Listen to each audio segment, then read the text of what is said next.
Sometimes life pushes you so low that even your own family starts to pity you. Jake Monroe knew that feeling well as he held his daughter's small hand, staring at the eviction notice on their apartment door. Everyone in town laughed when they heard about his inheritance. His godfather Tony left him a treehouse. Not money, not land, just an old treehouse that everyone said was worthless. Jake was broke, jobless, and out of options. His ex-wife called it fitting for a man who couldn't get his life together. His neighbors whispered behind his back. But Tony wasn't just some crazy old man living in the woods. He had built something incredible in that giant redwood tree. Something worth millions that powerful people had been searching for. What Jake thought was his biggest failure was actually the answer to everything. But when the whole world finds out what Tony really left him, will Jake be strong enough to protect it? Before we jump back in, tell us where you're tuning in from.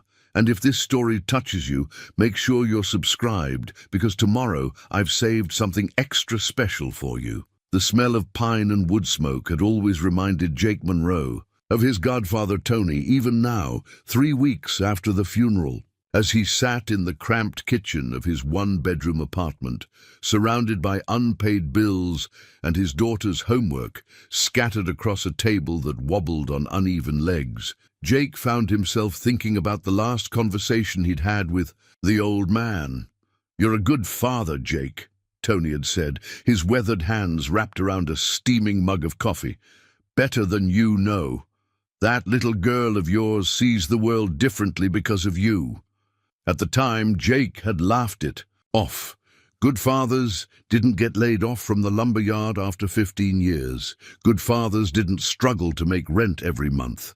Good fathers certainly didn't end up with eviction notices taped to their doors while their 8-year-old daughters watched through the window. 8-year-old Rosie emerged from her bedroom now, her dark hair tangled from sleep, clutching the worn, stuffed rabbit that had been her constant companion since her mother left 2 years ago.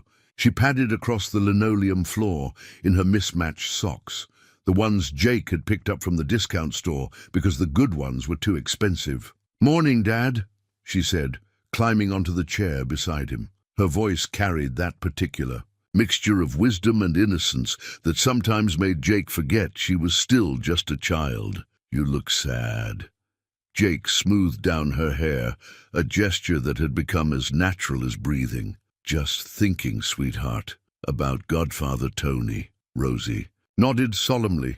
She had adored Tony during their infrequent visits to his property on the outskirts of town. While other children might have been frightened by the bearded old man who lived alone in the woods, Rosie had always gravitated toward his quiet presence and endless patience for her questions about birds, trees, and how things worked. The lawyer. "Man is coming today," she said, stating it as fact rather than question. Children had a way of absorbing information from adult conversations, even when you thought they weren't listening. "That's right.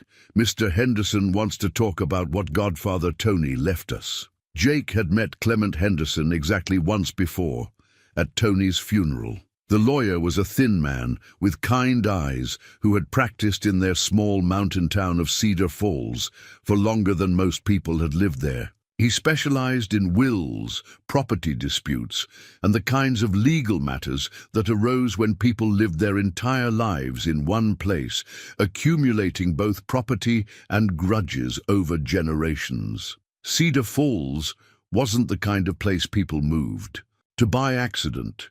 Nestled in a valley between forested ridges, it existed primarily because of the lumber mill that had provided steady work for 3 generations.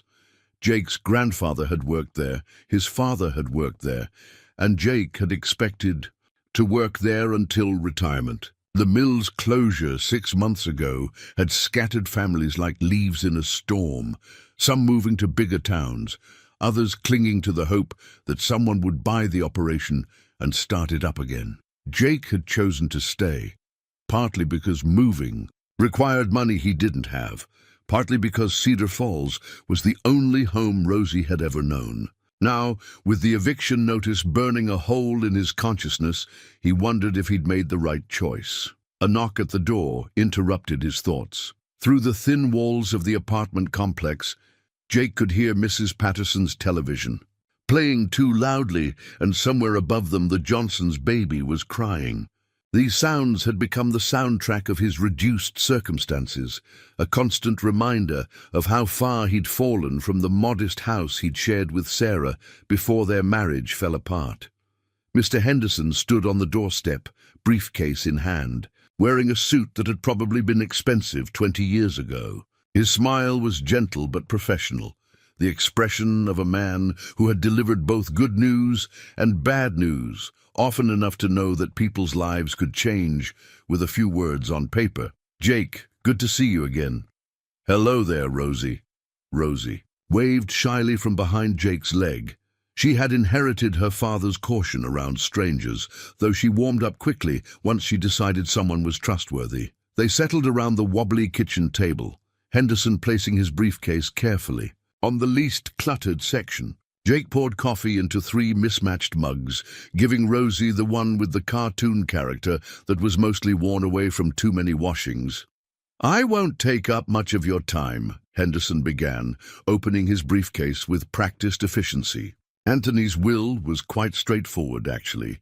Most of his possessions were donated to various environmental organizations. His property, all 40 acres, goes to the State Forestry Service with the stipulation that it remain undeveloped.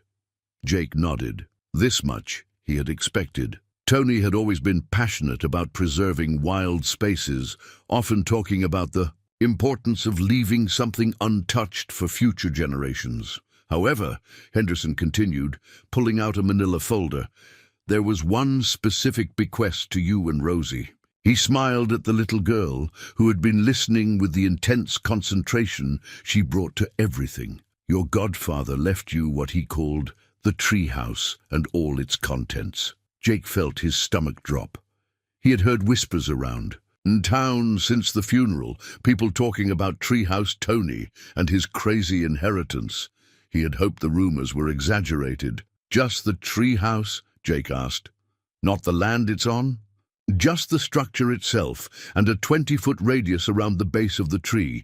The rest of the property transfers to the state." Henderson reached into the folder and withdrew something that made Rosie gasp with delight. It was a wooden key, but unlike any key Jake had ever seen. Carved from what looked like a piece of redwood, it was intricate beyond belief. Tiny leaves and vines spiraled around the shaft, and the head was shaped like a miniature tree with branches extending in perfect symmetry. The craftsmanship was extraordinary, each detail carved with the precision of someone who had spent countless hours perfecting the work. "Tony made this himself," Henderson said, placing it carefully on the table. "According to his instructions, this is the only key to the treehouse. He wanted you to have it, along with this letter." The envelope was thick, cream-colored paper that felt substantial beneath Jake's fingers. His name was written across the front in Tony's careful handwriting, the same script Jake remembered from birthday cards and the occasional note left on the windshield of his truck when Tony had borrowed. "Tools. Should I read it now?" Jake asked. Henderson shrugged. "That's up to you. Tony didn't specify." Jake looked at Rosie, who was examining the wooden key with wonder, turning it over in her small hands to study each carved detail. Her eyes met his, and he saw curiosity there, along with something that might have been hope. "Can we go see the treehouse, Dad?" she asked. "I remember it being really tall, but I was little then." Jake remembered their last visit to Tony's property, more than 2 years ago. Rosie had been 6 then, and they had taken a short hike through the woods to see the treehouse Tony had mentioned in passing. From what Jake recalled, it had been a simple wooden platform built around a massive redwood tree, accessible by a rope ladder.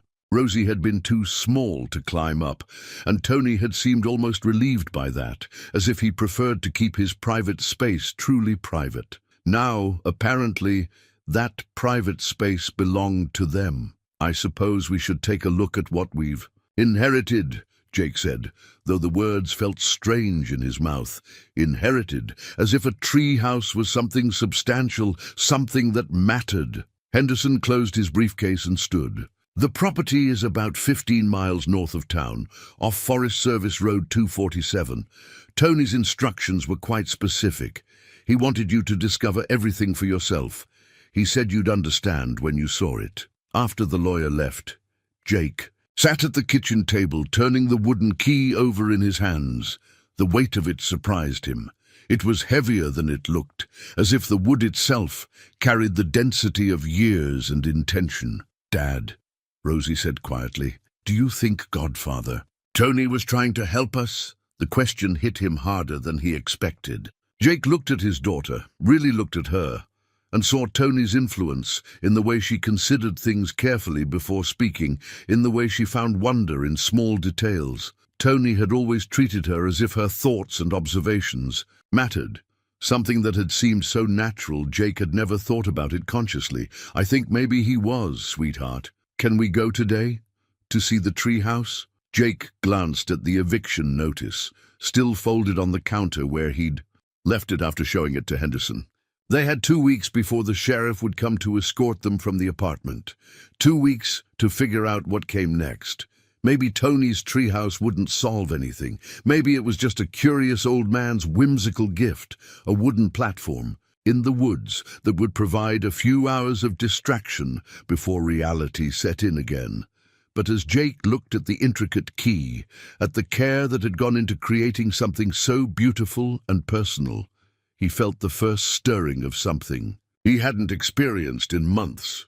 "Hope, yes," he said, surprising himself with the certainty in his voice. "Let's go see what Godfather Tony left us." The drive to Tony's property took them deeper into the forest than Jake remembered. Forest Service Road 247 wound through stands of Douglas fir and cedar, climbing steadily until the air grew thin and cool. Rosie pressed her face to the passenger window of Jake's aging pickup truck, watching for wildlife among the towering trees. "I forgot how quiet it is out here," she said, her breath fogging the glass. Jake had forgotten too. The silence felt almost sacred after months of apartment living, where every sound carried through thin walls and sleep came in fragments between his neighbors' arguments and the rumble of traffic on the main road through town. Here, the only sounds were the truck's engine and the whisper of wind through branches hundreds of feet above them. The turnoff to Tony's property was marked by nothing more than a gap in the trees and tire tracks worn into the forest floor. Jake followed the rough path for nearly a mile before it opened into a clearing where Tony's small cabin sat beside a vegetable garden that had gone wild with late summer growth. Jake parked beside the cabin and helped Rosie down from the truck. The wooden key felt warm in his pocket, as if it had absorbed heat from his body during the drive. Tony's instructions had been clear. The treehouse was accessible by following the marked trail that began behind the cabin. The trail was well maintained, wider than Jake had expected, with wooden markers every 100 yards or so bearing Tony's careful handwriting. Redwood Grove, 0.3 miles. Observation Point, 0.5 miles. Home, 0.8 miles. Home. Jake found that curious. Tony had lived in the cabin, not in whatever treehouse he'd built in the woods. "Dad, look," Rosie called from ahead on the trail. She was pointing at something carved into the bark of a massive cedar tree. It was Tony's signature, along with the date and a small symbol that looked like a stylized tree within a circle. As they walked deeper into the forest, Jake began to notice more signs of Tony's presence. Solar panels had been discreetly mounted among the tree branches, their surfaces angled to catch the filtered sunlight that made it through the canopy. A small stream ran parallel to the trail, but instead of crossing it directly, the path followed. A wooden boardwalk that elevated walkers above the water without disturbing the natural flow. Godfather Tony really loved this place, Rosie observed, running her hand along the smooth railing of the boardwalk. The comment made Jake think about his godfather in a new way. Tony had never married, never had children of his own. This forest This careful preservation and improvement of a wild space had been his way of nurturing something. Jake had always assumed Tony lived simply because he was eccentric or antisocial. Now he began to suspect there had been intention behind every choice. The trail curved around a massive boulder and suddenly opened into a grove of redwood trees that took Jake's breath away. He had seen redwoods before, but never this close. Never in a setting where he could truly appreciate their scale.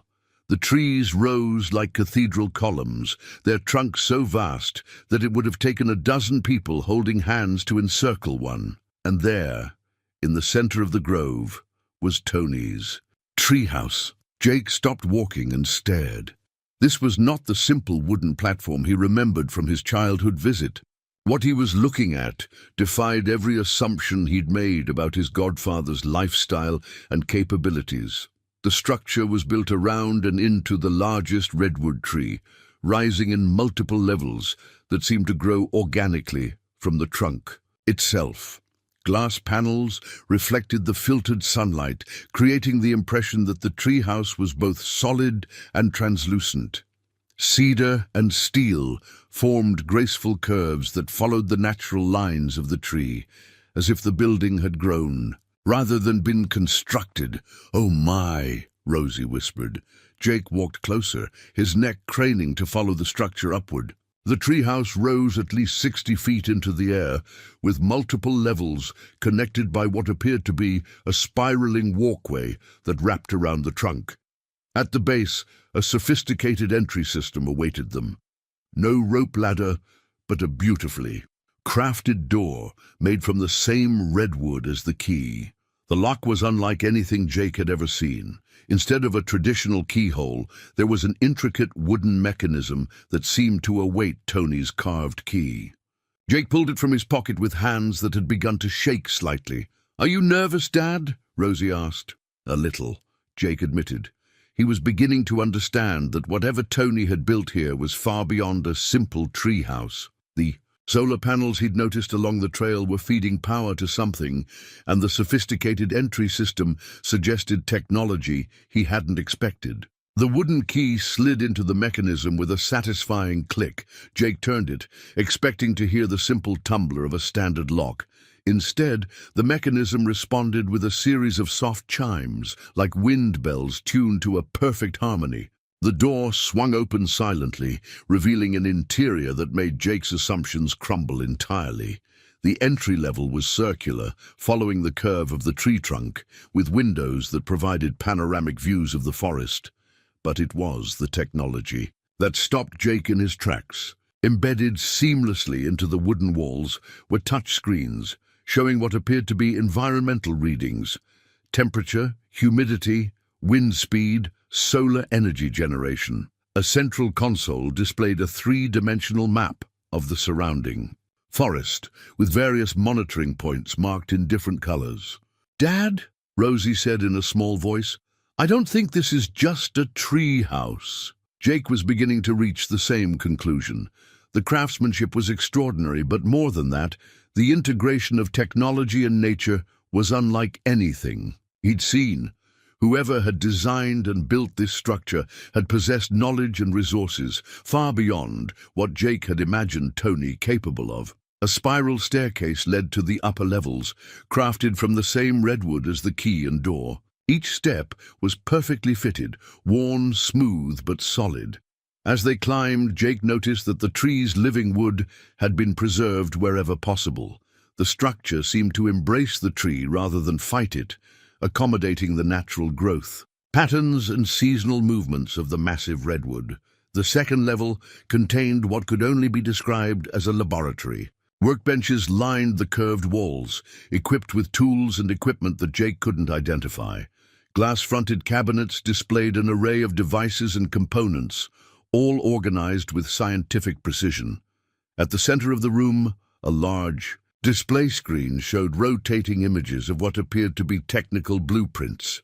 "Look at this, Dad," Rosie called from beside one of the workbenches. She was examining a device the size of a shoebox, covered in solar panels and connected to what looked like water filtration equipment. A small placard beside it read, portable water purification system. Prototype 7. Jake moved closer to examine the device. The engineering was elegant, with clean lines and an efficiency of design that spoke of countless hours of refinement. This wasn't the work of a hobbyist or eccentric hermit. This was advanced environmental technology, the kind of innovation that companies spent millions of dollars developing. The third level took their breath away entirely. It was clearly Tony's living space, but unlike any home Jake had ever seen. The room was circular, with floor-to-ceiling windows providing a 360-degree view of the forest canopy. Furniture was built into the structure itself, a bed that folded into the wall, a kitchen area with appliances that seemed to run entirely on solar power, a sitting area with chairs carved from single pieces of wood. But it was the fourth level that made Jake understand the true scope of what they had inherited. The top level was an observation deck, open to the sky but protected by a retractable glass dome. As they emerged onto the platform, Jake realized they were standing level with the crowns of the surrounding trees, looking out over a forest canopy that stretched to the mountains beyond. The silence was profound, broken only by the whisper of wind through the highest branches. "Dad," Rosie said, pointing to a bank of solar panels that crowned the structure, "how much do you think this all cost?" Jake had been wondering the same thing. The treehouse, no, the research facility, represented an investment that had to be in the hundreds of thousands of dollars, possibly more. The technology alone was worth more than Jake made in several years at the lumber yard. "I don't know, sweetheart. A lot." They stood together on the observation deck, father and daughter, trying to process what they had discovered. Jake felt as if he were seeing his godfather for the first time, understanding that Tony's simple lifestyle had been a choice rather than a limitation. The man who had seemed content with a small cabin and a vegetable garden had actually been living and working in a technological marvel that most people couldn't have imagined. A soft chime drew their attention to a panel Jake hadn't noticed before. A message was scrolling across a small screen. "Welcome, Jake and Rosie. Please explore freely. More will be revealed when you're ready." Jake stared at the message. Tony had somehow programmed the system to recognize them, to know they would come here together. The realization sent a chill down his spine. "Godfather Tony was really smart, wasn't he?" Rosie said. "Smarter than I ever knew," Jake replied. As they made their way back down through the levels of the treehouse, Jake's mind raced with questions. How had Tony built all this without anyone in town knowing? Where had he gotten the money for such sophisticated equipment? And most importantly, why had he left it all to them? The sun was beginning to set by the time they reached the entry level again. Jake locked the door carefully, the wooden key feeling heavier now that he understood what it opened. As they walked back down the trail toward the truck, Rosie slipped her hand into his. "Dad, are we rich now?" Jake considered the question. Rich was a relative term, but the tree house represented more wealth than he'd ever imagined having access to. The technology alone had to be worth a fortune, and the craftsmanship of the structure itself was beyond price. "I think we might be, sweetheart. But we need to understand what Godfather Tony wanted us to do with all this." As they drove back toward town, Jake's mind was spinning with possibilities and questions. The eviction notice was still taped to their apartment door, but it seemed less threatening now. Whatever Tony had built in that redwood tree, it was worth far more than Jake's rent problems, but something about the sophisticated technology and Tony's secrecy suggested there was more to the story. The message system had indicated that more would be revealed when they were ready. Ready for what? Jake had the feeling that discovering the treehouse was only the beginning of understanding what Tony had really left them. Jake couldn't sleep that night. Every time he closed his eyes, he saw the treehouse rising into the canopy, its glass panels reflecting filtered sunlight and its technology humming with quiet efficiency. The cramped apartment felt even smaller after spending the afternoon. In Tony's soaring creation, and the sounds of the city, traffic, neighbors, sirens, seemed harsh and intrusive. Beside him in the small bed they shared, Rosie slept peacefully, her dreams apparently untroubled by the magnitude of what they had discovered.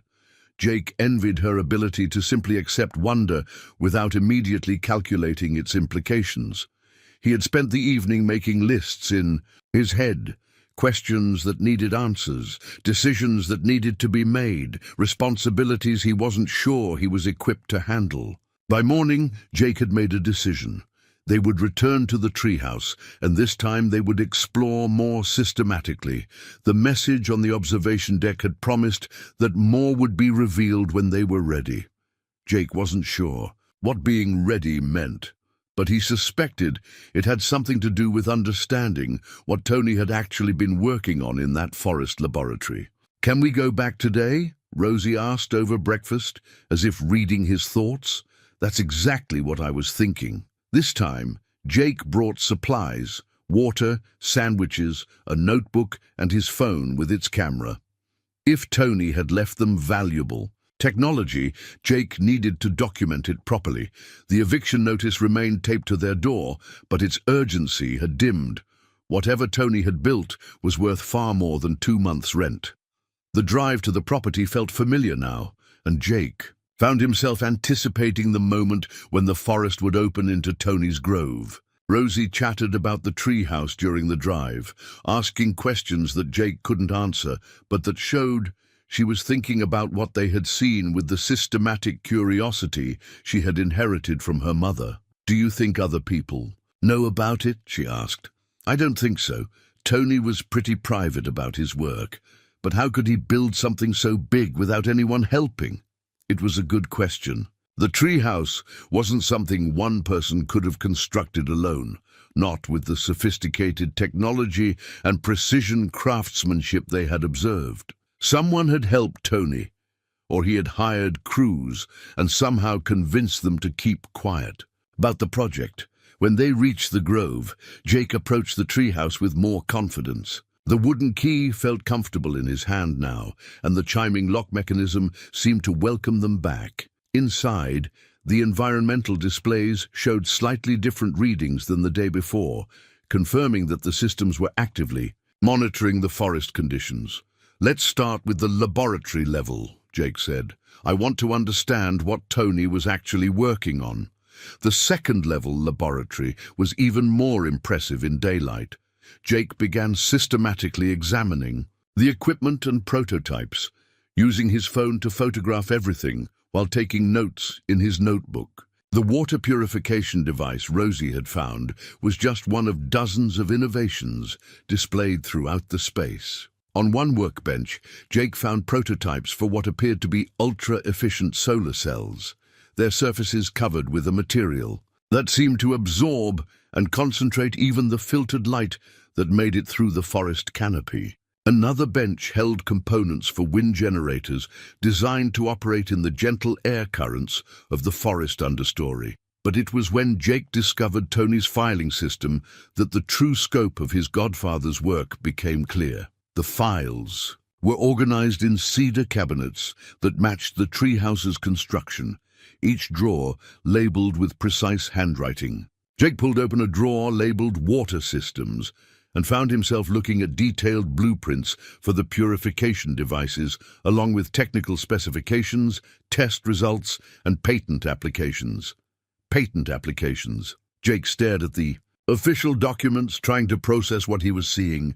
Tony hadn't just been tinkering with environmental technology, he had been developing patentable innovations with commercial potential. "Dad, look at this!" Rosie called from across the laboratory.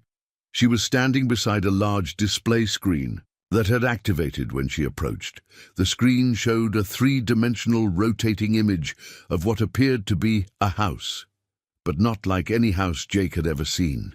The structure seemed to grow from the landscape, its walls curving organically, and its surfaces covered with vegetation. Text scrolled beside the image. Integrated living system, prototype housing for climate resilience. Jake joined Rosie at the display. Using touch controls that responded intuitively, he was able to rotate the image and zoom in on different sections of the design.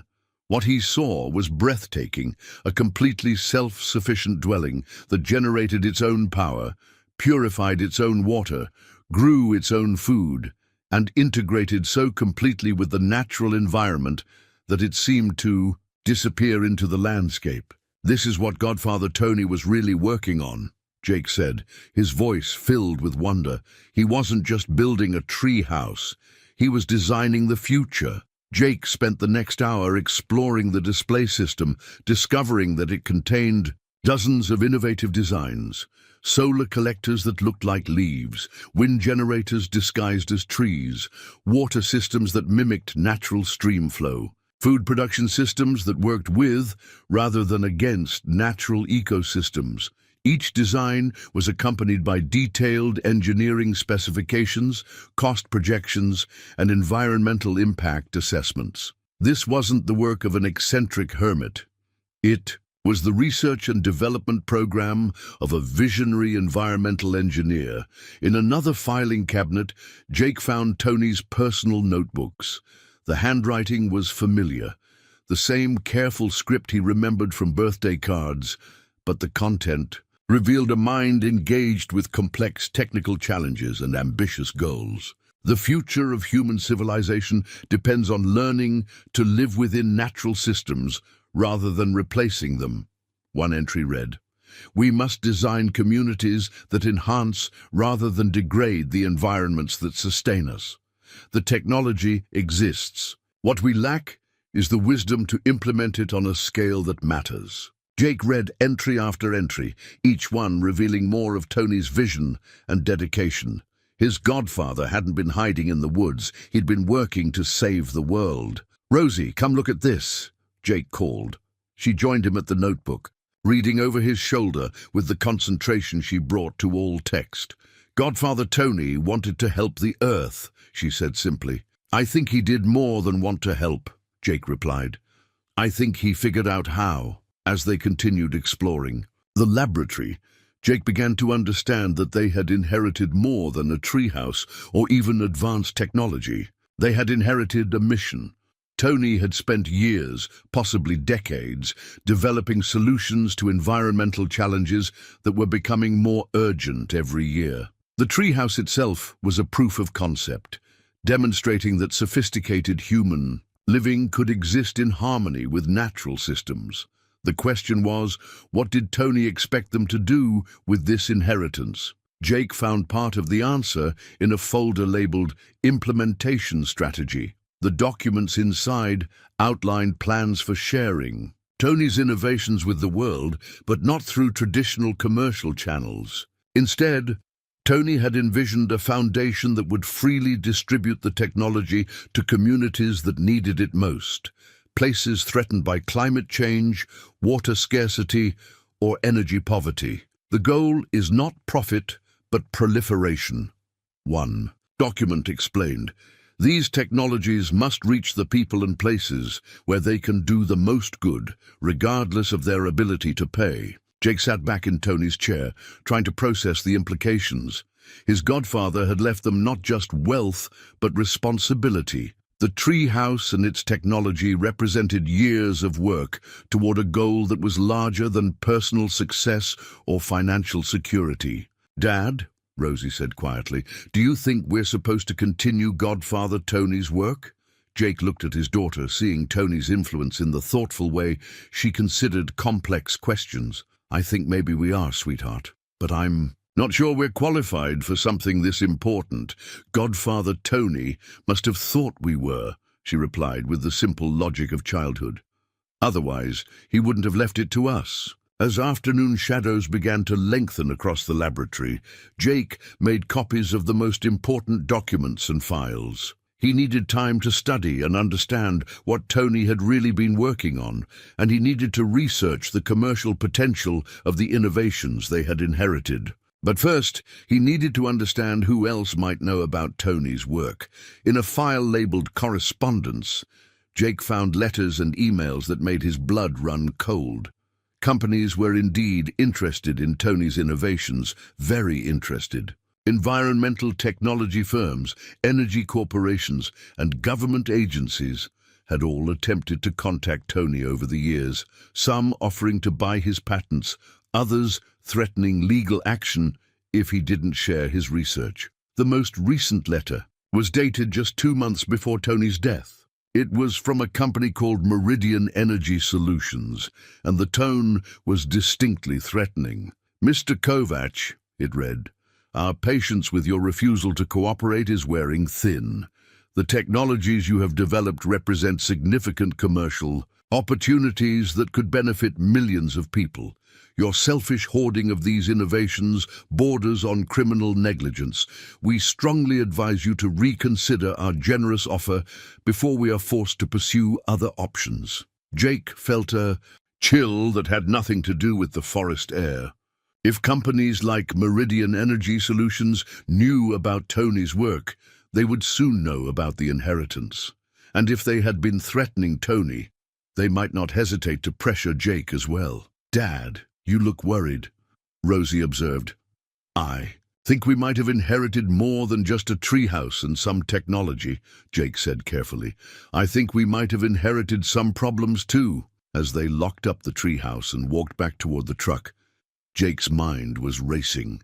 With new concerns, Tony's work was valuable, potentially worth millions of dollars, but that value came with risks. Companies and organizations that wanted access to the technology might not respect Jake's right to control how it was used. The drive back to town was quiet, both of them lost in thought. Jake was beginning to understand that the treehouse represented not just an answer to their financial problems, but a choice about what kind of future they wanted to help create. By the time they reached their apartment, Jake had made another decision. Tomorrow, he would begin researching Meridian Energy Solutions and the other companies that had contacted Tony. If they were going to inherit Tony's mission, they needed to understand what they were up against. The eviction notice was still taped to their door, but now it seemed like the least of their worries. Jake spent the next morning at the Cedar Falls Public Library, using their internet connection to research the companies that had been contacting Tony. What he discovered made him understand why his godfather had been so secretive about his work. Meridian Energy Solutions was a subsidiary of a multinational corporation with a history of acquiring small technology companies and their patents, often through aggressive legal tactics. Environmental advocacy groups had accused them of purchasing promising green technologies, only to shelve them when they threatened the parent company's traditional energy interests. Other companies on Tony's correspondence list had similar profiles, large firms with the resources to tie up patents in legal battles for years, effectively preventing innovations from reaching the market if they chose to do so. "Daddy, you've been reading for a long time," Rosie said, looking up from the children's book she had been reading at the library table beside him. "I'm trying to understand some complicated grown-up stuff about Godfather Tony's work. Is someone trying to take it away from us?" Jake was continually amazed by his daughter's ability to cut through complexity and identify the essential issue. "Some people might try," he said, "but we're not going to let them." As they walked home from the library, Jake's phone rang. The number was unfamiliar, but he answered anyway.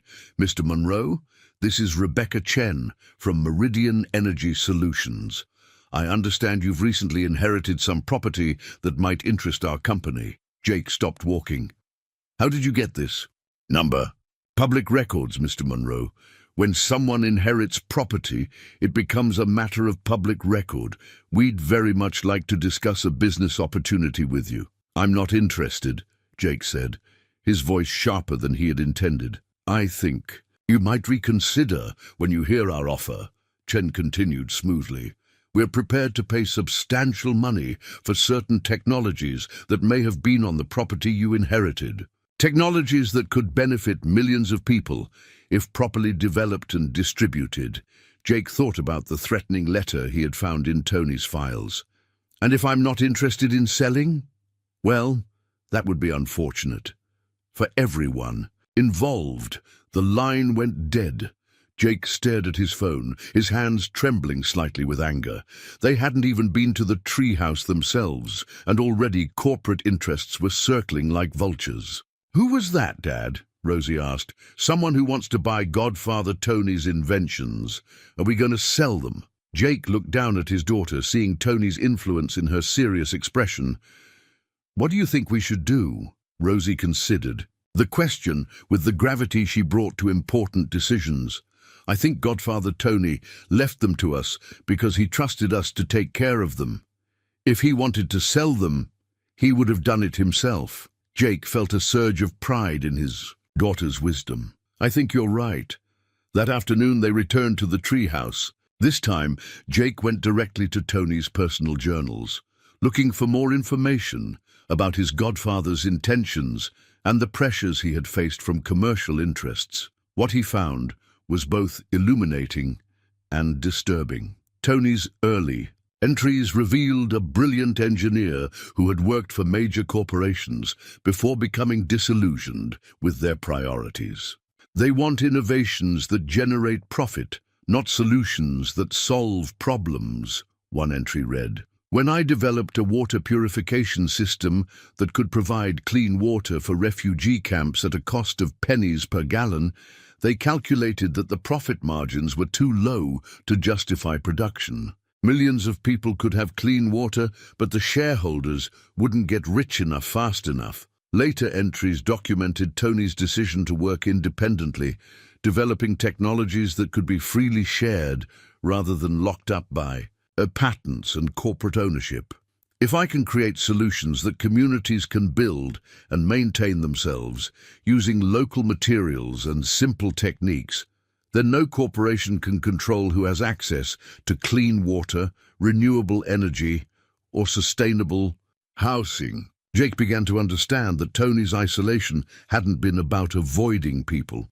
It had been about avoiding corporate pressure to commercialize his work in ways that would limit its benefit to humanity. "Dad, look at this," Rosie called from across the laboratory. She was examining a thick folder labeled "Letters to Jake."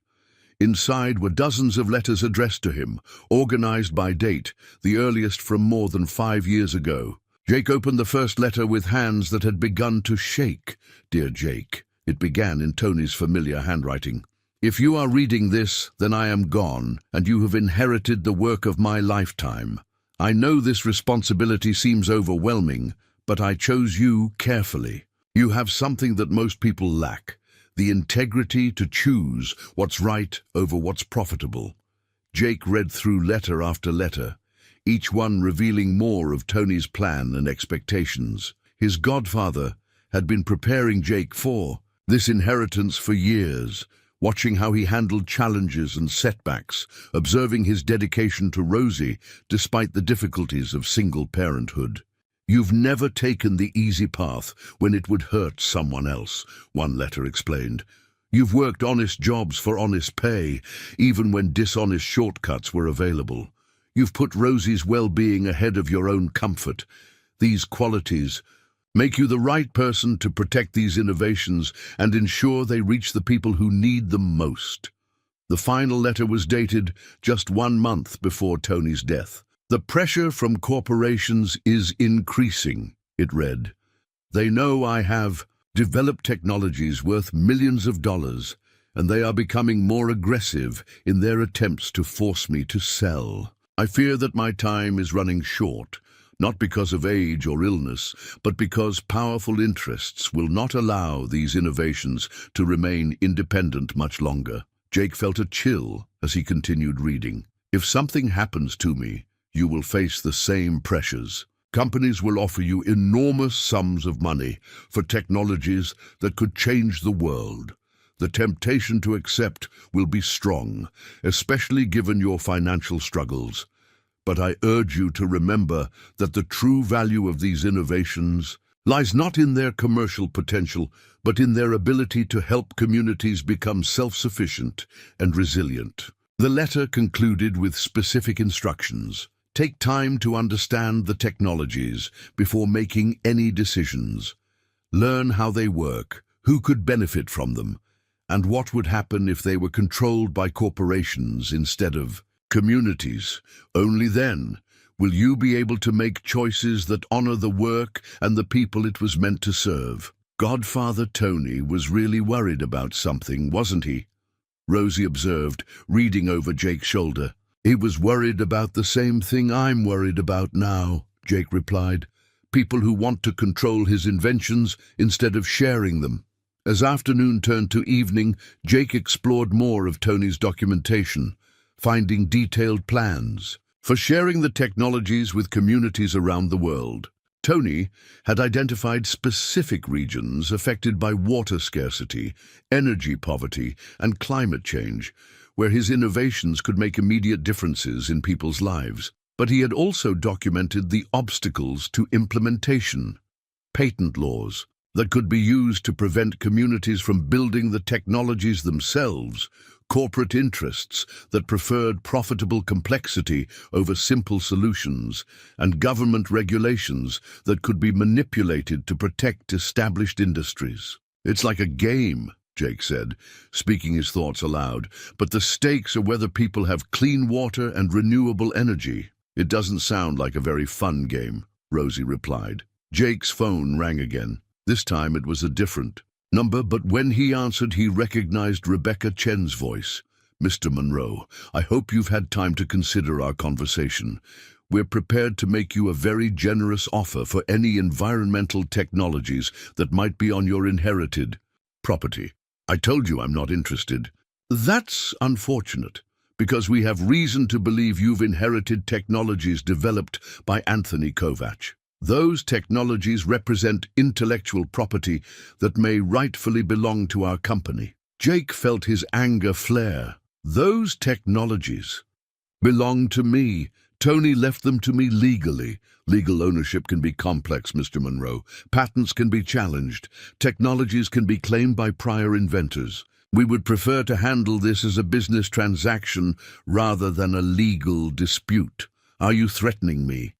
I'm informing you of the realities of intellectual property law. We strongly encourage you to accept our offer before the situation becomes more complicated. This time Jake hung up before Chen could continue. His hands were shaking with anger and something that might have been fear. "Dad, are you okay?" Rosie asked. Jake looked at his daughter, then at the laboratory around them filled with Tony's life work. "I'm okay, sweetheart, but I think we need to learn more about what Godfather Tony built and why it's so important." As they locked up the treehouse and walked back toward the truck, Jake made a decision. He would spend the next few days studying Tony's technologies and plans until he understood them well enough to make informed choices about their future. But first, he needed to find someone who could help them protect what they had inherited from people who wanted to control it. The eviction notice was waiting for them when they returned to the apartment, but Jake barely glanced at it. They had bigger challenges now and potentially greater opportunities. Tony had trusted them with his life's work. Jake was determined to prove worthy of that trust. Jake decided they needed to stay at the treehouse for several days to properly understand what Tony had built.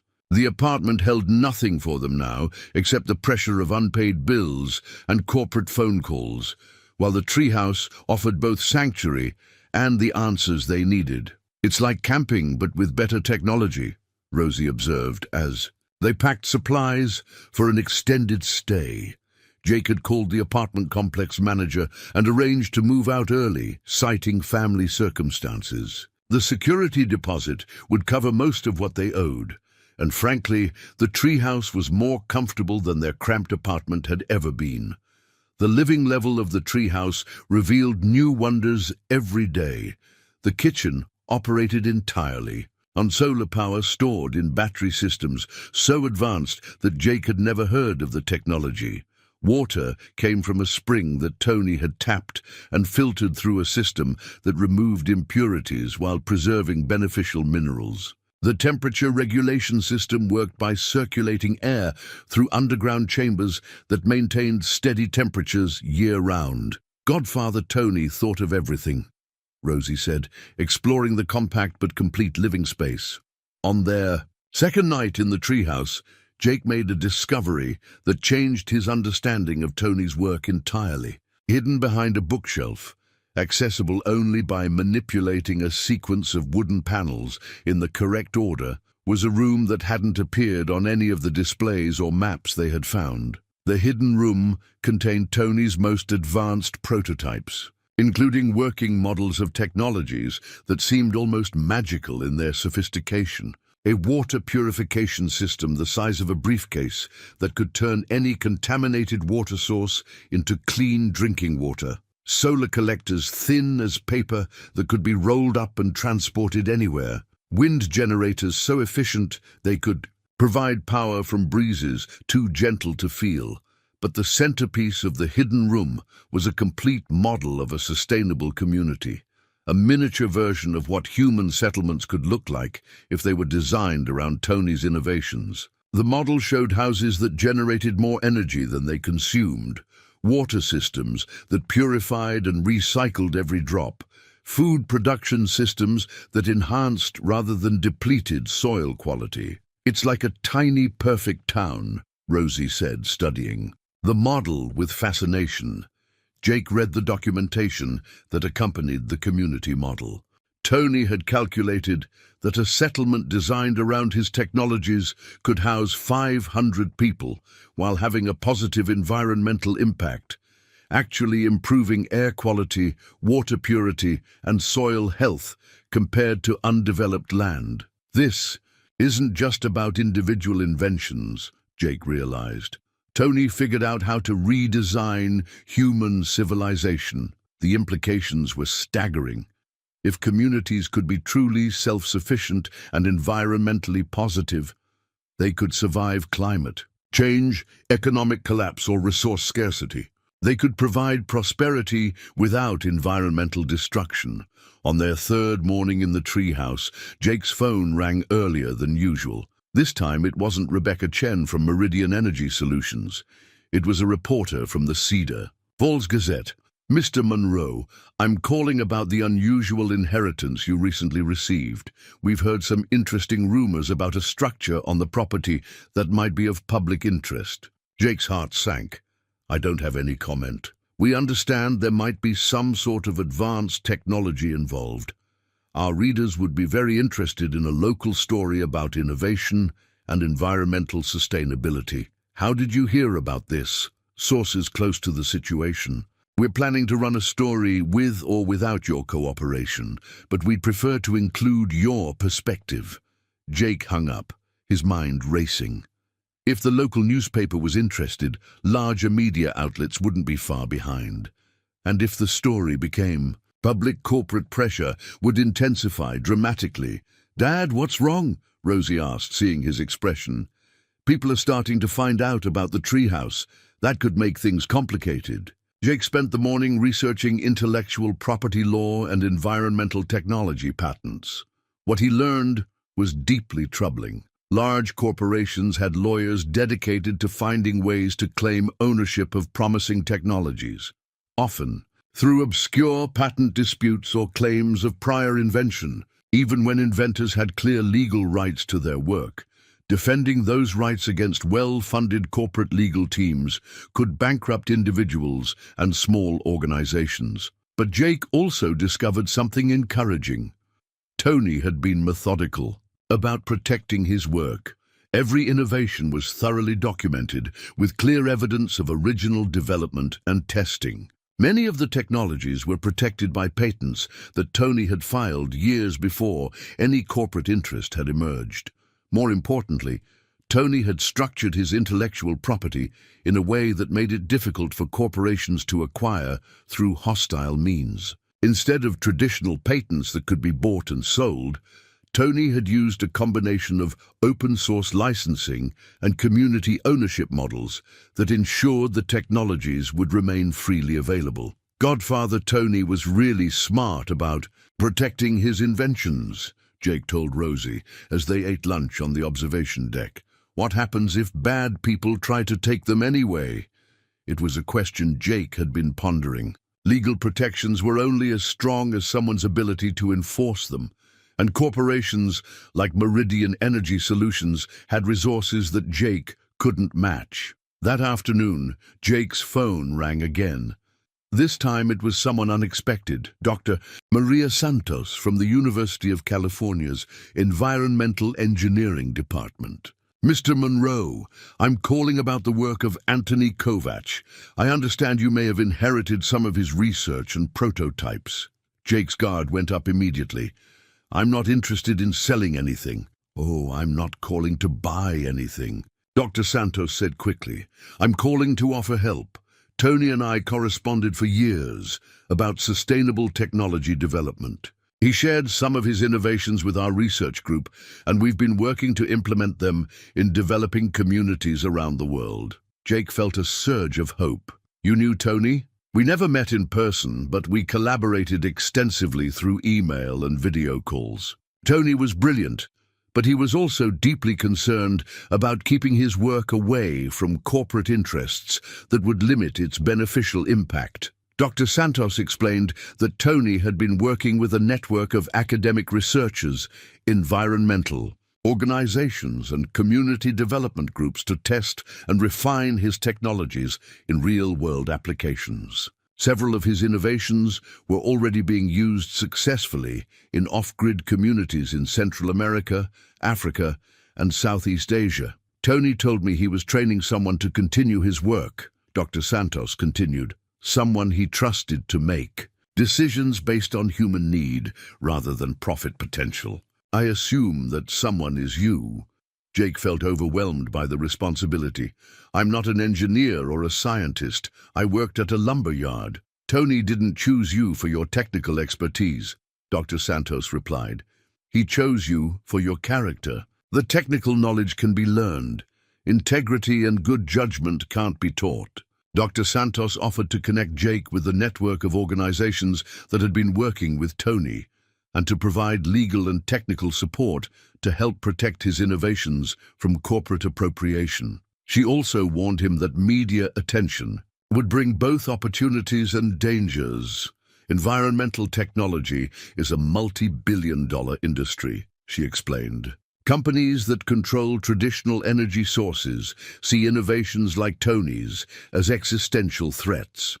They will use every legal and financial tool available to prevent these technologies from reaching communities that could benefit from them. After the call, Jake felt both encouraged and daunted. Tony had built more than individual innovations. He had created a movement towards sustainable community development.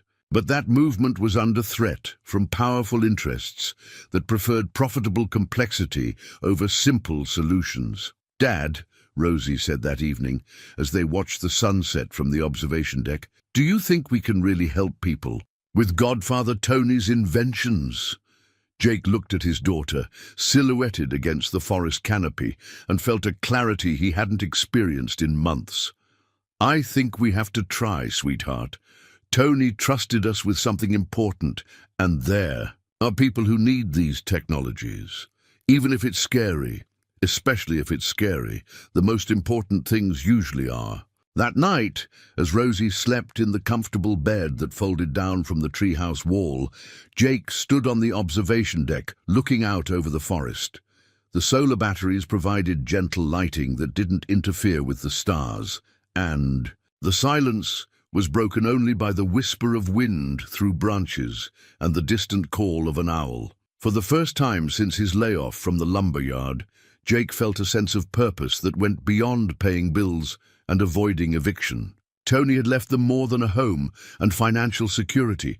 He had left them a mission that could help communities around the world become more resilient and sustainable. But Jake also understood that accepting that mission would mean confronting corporate interests with resources and determination far beyond anything he had ever faced. The phone calls from Meridian Energy Solutions were just the beginning. If Tony's technologies were as valuable as they appeared, much larger forces would soon become involved. As he finally went to bed, Jake made a decision that surprised him with its certainty. They would stay at the treehouse, learn everything they could about Tony's work, and find ways to continue his mission of developing and sharing sustainable technologies. The eviction notice was still taped to their old apartment door, but it no longer mattered. They had found a new home and a new purpose. Now they just had to figure out how to protect both from people who wanted to control what Tony had created. Jake woke the next morning to find 3 news vans parked at the edge of Tony's property. Somehow, reporters had located the treehouse and camera crews were setting up equipment at the forest edge, apparently waiting for permission to approach. The structure. "Dad, there are people with cameras outside," Rosie said, peering through the treehouse windows with the caution of a child who understood that not all attention was welcome. Jake's phone had been buzzing with calls since dawn. Reporters, corporate representatives, and curiosity seekers who had heard rumors about an unusual inheritance in the forest. He had stopped answering after the 5th call from different news organizations. But one call he did take was from Dr. Santos, who had disturbing news. "Jake, I need to warn you about something. Our research network has been monitoring corporate patent filings, and Meridian Energy Solutions filed preliminary claims yesterday on technologies that sound suspiciously similar to Tony's innovations." Jake felt his stomach drop. How is that possible? They don't even have access to Tony's work. They don't need access to filed preliminary claims. They just need descriptions that are close enough to create legal uncertainty. Then they can use the legal process to force you into negotiations or costly court battles. Dr. Santos explained that this was a common corporate strategy, filing broad patent claims that might overlap with independent innovations, then using the threat of expensive litigation to pressure inventors into licensing agreements or outright sales. Tony anticipated this, she continued. He documented everything meticulously, specifically, to defend against patent trolling. But you'll need legal representation to fight it, and that costs money you probably don't have. What do you suggest? Accept help. Tony was part of a network of organizations dedicated to keeping sustainable technologies freely available.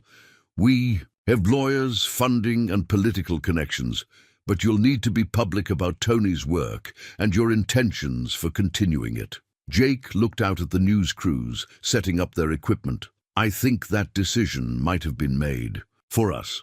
After discussing strategy with Dr. Santos, Jake made a decision that felt both terrifying and inevitable. He would hold a press conference, show the world what Tony had built, and announce his intention to continue his godfather's work of developing and sharing sustainable technologies. "Are we really going to talk to all those reporters?" Rosie asked. "We're going to tell them about Godfather Tony's work and why it's important," Jake replied. "Sometimes the best way to protect something is to make sure everyone knows about it."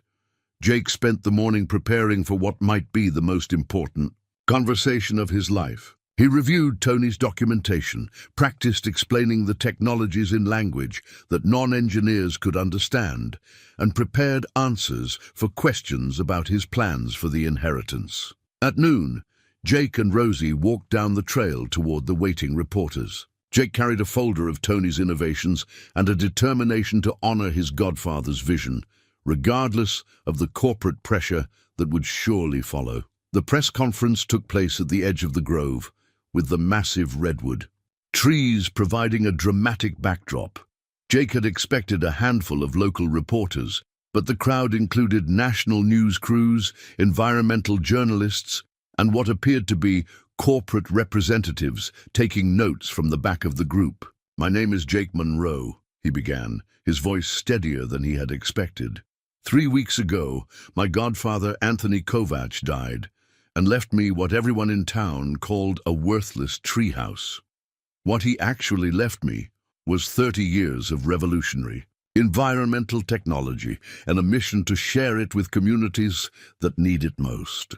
Jake gestured toward the treehouse rising into the canopy behind him. Tony wasn't a crazy hermit living in the woods. He was a brilliant engineer who got tired of watching useful innovations get locked up by patent disputes and corporate profits. So he built this, a living laboratory where he could develop technologies that communities could build and maintain themselves. One reporter raised her hand. "What kind of technologies are we talking about?" Jake opened his folder and pulled out photographs of Tony's prototypes. Water purification systems that can turn any contaminated water source into clean drinking water for the cost of a few dollars. Solar collectors so efficient they can power homes from indirect sunlight. Wind generators that work in breezes too gentle to feel. Housing designs that generate more energy than they consume while integrating seamlessly with natural environments. The questions came rapidly after that. How much were the technologies worth? Who owned the patents? What were Jake's plans for commercialization? "The technologies aren't for sale," Jake said firmly. "Tony designed them to be freely shared with communities that need them. The patents are structured to prevent corporate appropriation while ensuring open access for non-profit implementation." "Mr. Monroe," called a reporter from the back of the group, "representatives from several major corporations have expressed interest in acquiring these technologies. Wouldn't commercial development help more people than limiting access to non-profit organizations?" Jake had anticipated this question, and his answer came from months of watching corporate interests override community needs in his own town. Tony spent years working for corporations that shelved promising technologies because they weren't profitable enough or because they threatened existing business models. He left these innovations to me specifically to prevent that from happening again. Clean water and renewable energy shouldn't be luxury items available only to people who can afford corporate prices. After the press conference, Jake allowed selected reporters to tour the treehouse, showing them Tony's laboratory and explaining how the integrated systems worked. The coverage that evening was overwhelmingly positive, with environmental groups praising Tony's innovations and Jake's commitment to continuing his work. But Jake also knew that positive media coverage would intensify corporate pressure to acquire the technologies. That evening, as news crews packed up their equipment and drove back toward town, Jake's phone rang with a call he had been expecting. "Mr. Monroe, this is Rebecca Chen from Meridian Energy Solutions. I trust you saw our preliminary patent filings today."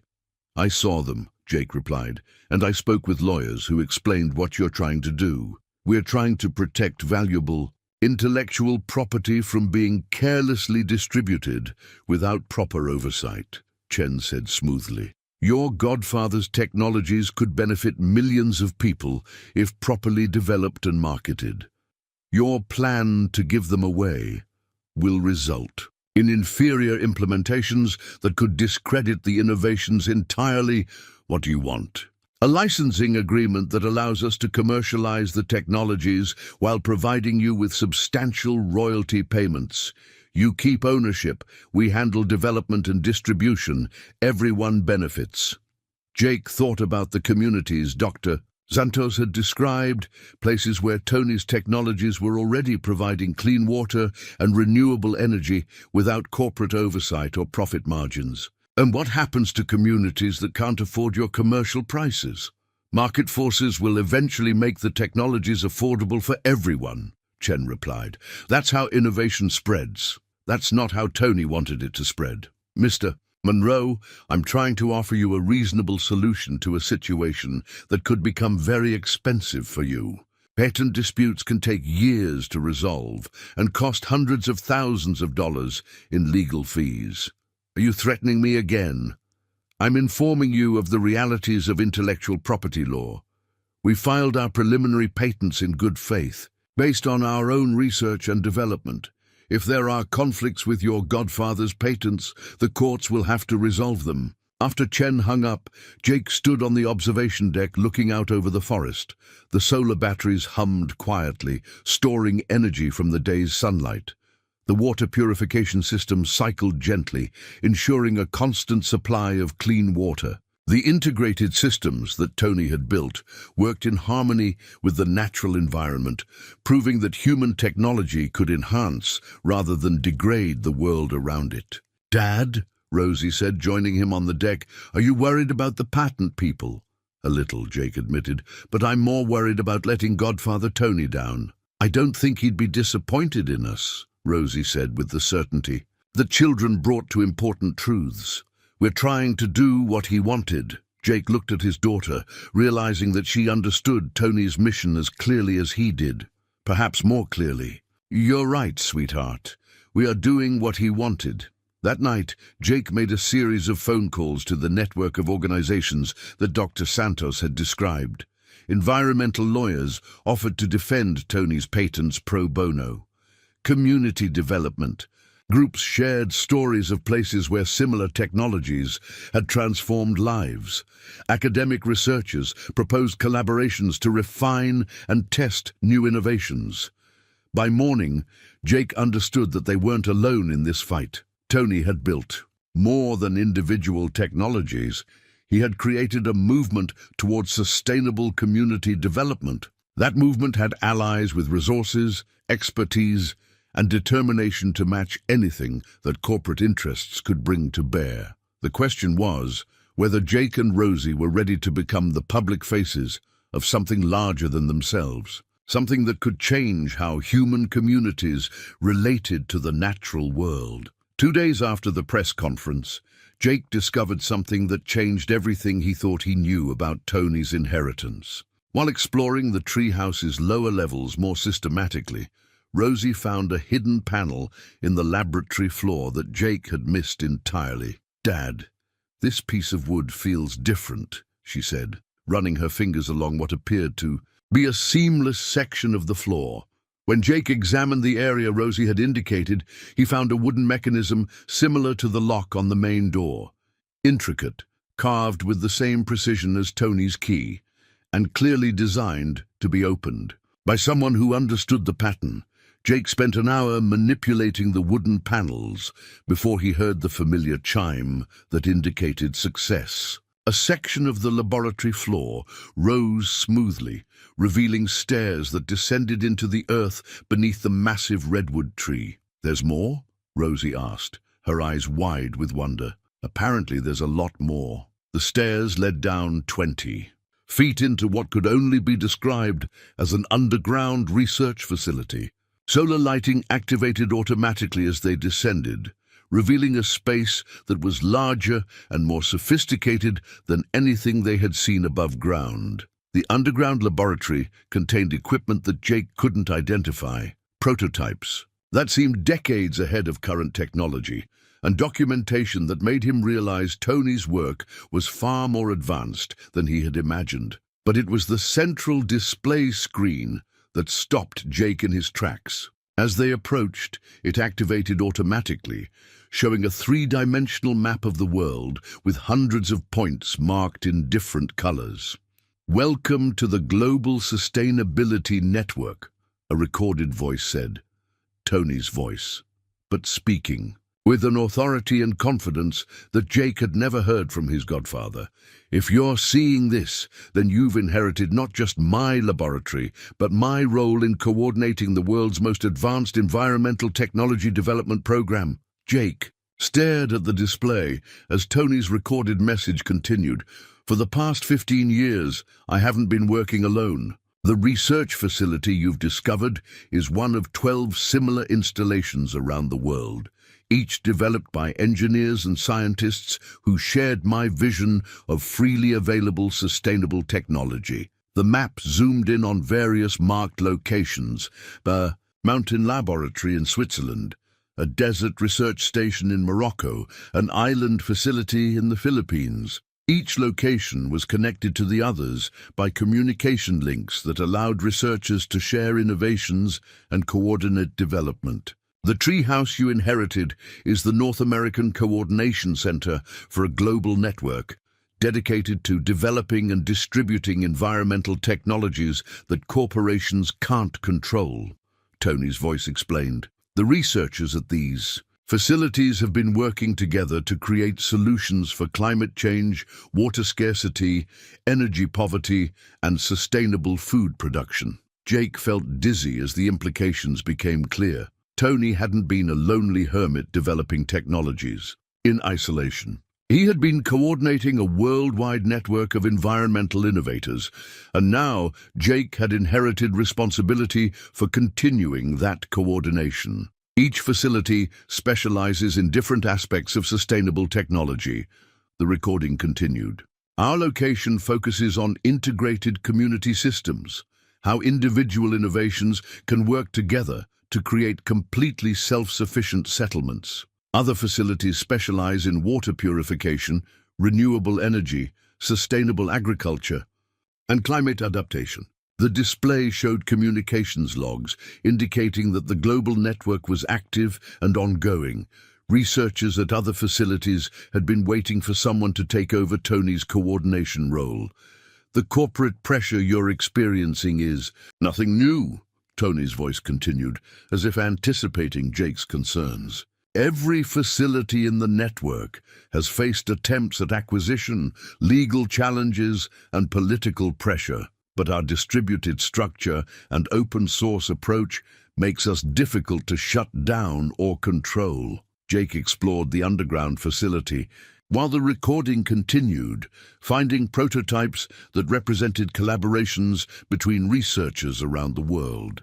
A water purification system developed in Morocco had been adapted for North American conditions. Solar collection technology from the Philippines had been integrated with battery systems developed in Switzerland. But the most remarkable discovery was a working model of what Tony called a sustainability seed, a complete package of technologies and knowledge that could transform any community into a self-sufficient, environmentally positive settlement within 5 years. The goal isn't just to develop individual technologies, Tony's recording explained.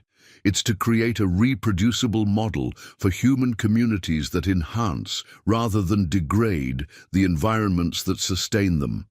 Every innovation we develop is designed to work with every other innovation, creating integrated systems that become more efficient and resilient as they grow. Jake found documentation showing that sustainability seeds had already been successfully implemented in dozens of communities around the world.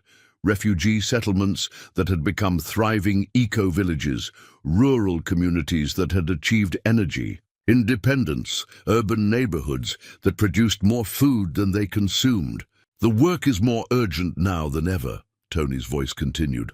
Climate change is accelerating, and traditional approaches to environmental protection aren't enough. We need to demonstrate that human communities can be part of the solution, not just part of the problem. As the recorded message concluded, Jake was presented with a choice that he hadn't expected. The global network wanted to make him an official coordinator, giving him access to research from all 12 facilities and responsibility for North American implementation of their technologies. "Dad," Rosie said quietly, "Godfather Tony was like a secret superhero, wasn't he?" Jake laughed despite his overwhelming feelings. "I think he was, sweetheart, and I think he wants us to be secret superheroes too." But Jake also understood that accepting coordination responsibilities would make them much larger targets for corporate and political pressure. Individual facilities could maintain low profiles, but coordinators became focal points for anyone who wanted to stop or control the network's work. As if reading his thoughts, the display screen activated again, showing a new message. "Jake," Tony's voice said, "I know this seems overwhelming, but the network has resources and support systems that will help you succeed. You won't be working alone, and you won't be defenseless against corporate pressure." The screen showed legal protections, financial resources, and political connections that the global network had developed over 15 years. Environmental lawyers in 12 countries, academic researchers at major universities, government officials who understood the importance of freely available, sustainable technology. The choice is yours.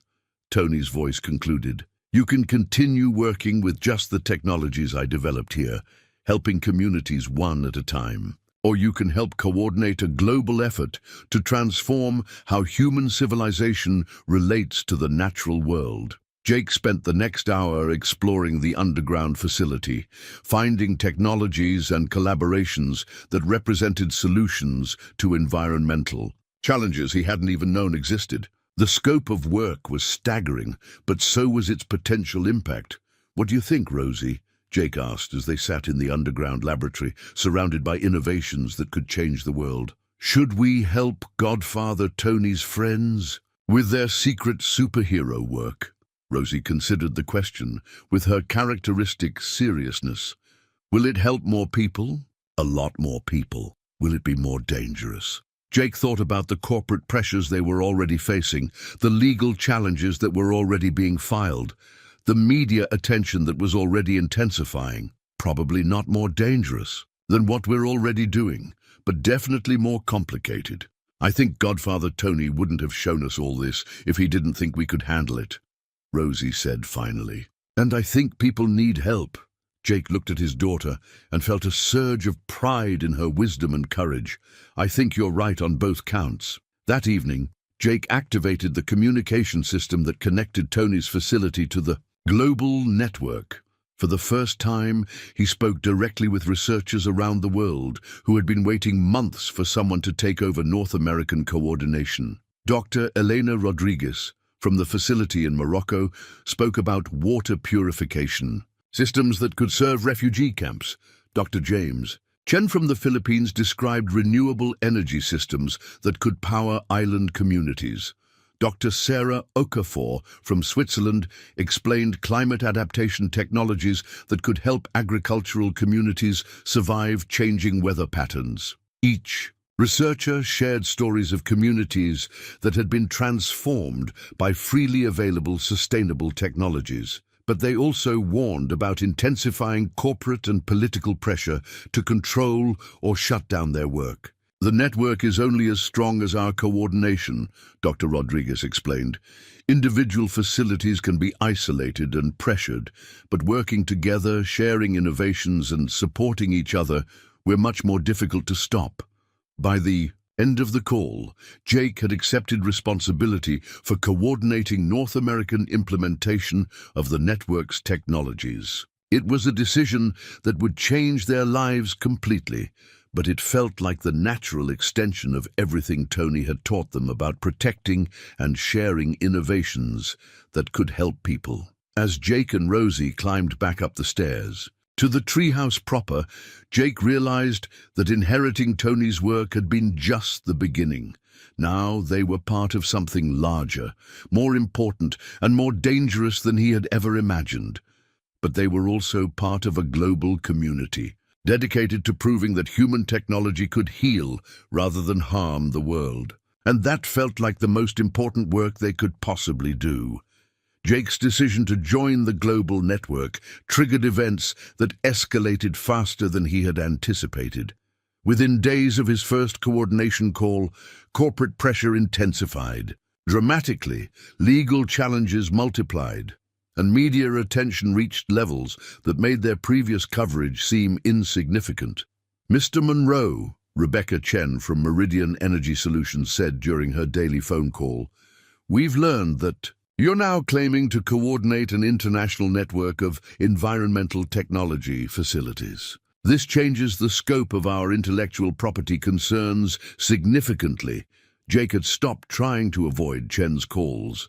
Better to understand what corporate interests were planning than to be surprised by their actions. "Our preliminary research suggests that technologies developed at various international facilities may infringe on patents held by our parent company and affiliated organizations," Chen continued. "We're prepared to file comprehensive legal challenges unless this situation is resolved through negotiation." "What kind of negotiation?" Jake asked, though he suspected he knew the answer. "Exclusive licensing agreements for all technologies, developed by your network, with appropriate compensation for patent holders and oversight to ensure proper commercial development." After Chen hung up, Jake called Dr. Santos to discuss the escalating corporate pressure. What she told him was both encouraging and alarming. Environmental lawyers around the world have been expecting this, Dr. Santos explained. Corporate interests have been monitoring sustainable technology development for years, waiting for an opportunity to assert control over promising innovations. Your decision to coordinate the network openly has given them that opportunity. But Dr. Santos also had good news. We've been preparing for this fight. Environmental organizations, academic institutions, and government agencies in dozen countries are ready to support the network's independence. The legal battle will be complex, but we have resources and determination to match anything the corporations can bring. Jake felt both relieved and overwhelmed by the scope of support the network had assembled. But he also understood that the fight would be fought on multiple fronts. With his family at the center of international attention they had never sought. There's something else you need to know, Dr. Santos continued. We've received information suggesting that corporate interests are planning more than legal challenges. They're organizing a coordinated campaign to discredit the network's work and question your qualifications to continue Tony's research. What kind of campaign? Media stories questioning whether sustainable technologies developed by independent researchers are safe or effective. Political pressure to investigate the network for tax violations or regulatory compliance. Personal attacks on network coordinators, suggesting they're unqualified or motivated by anti-corporate ideology rather than genuine environmental concern. Jake felt a chill that had nothing to do with the forest air. Are they targeting Rosie? Not directly, but they are researching your background, your finances, your personal relationships. They want to find anything that could undermine your credibility or suggest you're not capable of handling Tony's inheritance responsibly. That evening, Jake found Tony's final message in the underground laboratory. A recording that had been programmed to activate only after he had spoken with the global network and accepted coordination responsibilities. Jake, Tony's voice said, emanating from the central display screen, if you're seeing this message, then you've accepted the most important responsibility of my life. You're now protecting and coordinating work that could determine whether human civilization survives the environmental challenges ahead. The screen showed images of communities around the world that had been transformed by network technologies, refugee settlements that had become sustainable villages, agricultural regions that had adapted to climate change, urban neighborhoods that had achieved energy independence.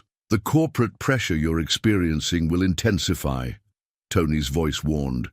They understand that our network represents an existential threat to business models based on scarcity and environmental destruction. If communities can become truly self-sufficient, if clean water and renewable energy become freely available, if sustainable agriculture can feed people while healing damaged ecosystems, then many current industries become obsolete. Jake watched as the screen displayed financial projections showing how network technologies could eliminate markets worth hundreds of billions of dollars. Energy utilities, water treatment companies, agricultural chemical producers, waste management corporations. This isn't just about patent disputes or licensing agreements, Tony's voice continued. This is about whether technological innovation will be used to create abundance and resilience for everyone, or controlled to maintain artificial scarcity that protects existing profit models. The recording revealed that Tony had been preparing for this confrontation for years. Hidden throughout the underground facility, Jake found evidence of comprehensive planning, legal strategies, media responses, political connections, and financial resources that could sustain the network through extended challenges. You have more support than you realize, Tony's voice explained. Governments around the world understand that sustainable technology development is a matter of national security. Academic institutions recognize that freely available innovations advance human knowledge faster than proprietary research. Environmental organizations know that community-based solutions are more effective than top-down corporate programs. But Tony's final message also contained a warning that made Jake's blood run cold. The most dangerous moment will come when corporate interests realize they can't control the network through legal or financial pressure. When that happens, they may resort to more direct methods of disruption. Be prepared for attempts to discredit the network's work through sabotage, to undermine coordinators through personal attacks, or to eliminate facilities through regulatory harassment. The screen showed security measures that Tony had built into each network facility, surveillance systems, communication redundancies, and protocols for protecting research and personnel if the facilities came under direct attack. Remember, Tony's voice concluded, you're not just protecting individual technologies, you're protecting humanity's ability to develop and share innovations that could prevent environmental collapse. The work you're doing is literally about whether human civilization has a sustainable future. Over the next several days, Jake felt the weight of Tony's warning as corporate pressure escalated on multiple fronts simultaneously.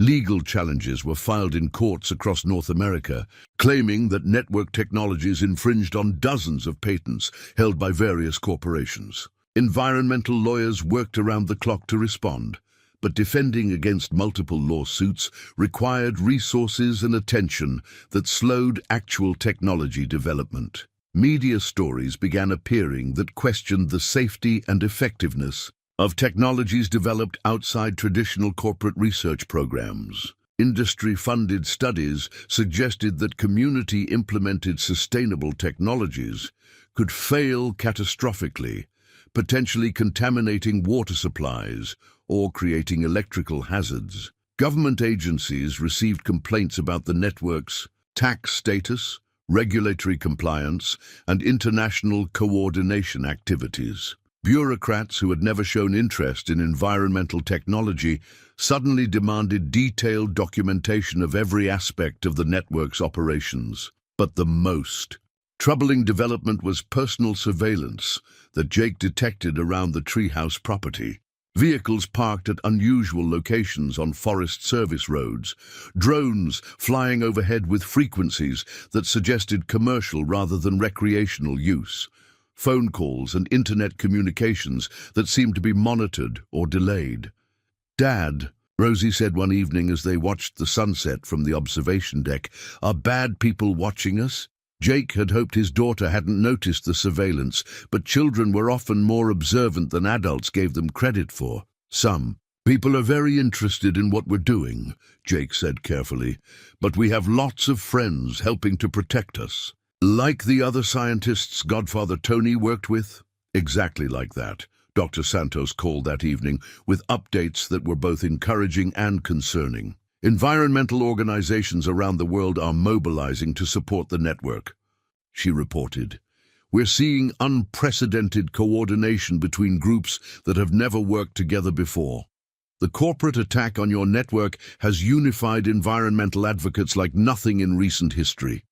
But Dr. Santos also had warnings. "Our intelligence sources suggest that corporate interests are planning something more aggressive than legal challenges. We don't know exactly what, but security experts recommend increasing protection around all network facilities." Jake spent that night installing additional security measures that Tony had designed but never activated. Motion sensors throughout the forest around the treehouse, communication systems that could function even if normal phone and internet services were disrupted, emergency protocols for protecting essential research if the facility had to be evacuated. As dawn broke over the forest canopy, Jake stood on the observation deck, reviewing everything that had happened since that first visit to Tony's treehouse. In just a few weeks, they had gone from facing eviction to coordinating an international network of environmental innovations worth hundreds of millions of dollars. But they had also become the focal point for corporate interests that viewed freely available sustainable technology as an existential threat to business models worth hundreds of billions of dollars. Are you ready for this? Jake asked himself, looking out over the forest that had become both their sanctuary and their battleground. The question felt both terrifying and unnecessary. Ready or not, the fight for the future of environmental technology was about to reach its climax, and Jake and Rosie were at the center of everything that would determine the outcome. The corporate escalation came exactly as Tony had predicted. Suddenly, comprehensively, and with resources that Jake had underestimated, Jake woke to the sound of helicopters circling the treehouse property. Through the observation deck windows, he could see vehicles assembled at multiple access points to the forest, including roads he hadn't known existed. By 7 a.m., the entire area was surrounded by corporate security, government officials, and media. Crews. Rebecca Chen's voice crackled through a bullhorn. Mr. Monroe, this is a lawful action to secure potentially dangerous environmental technologies pending resolution of patent disputes and regulatory compliance issues. Jake's phone buzzed with an emergency call from Dr. Santos. Jake, they're moving against all network facilities simultaneously. We have reports from Switzerland, Morocco, the Philippines. Corporate interests and government agencies are attempting to seize control of the research installations. On what grounds?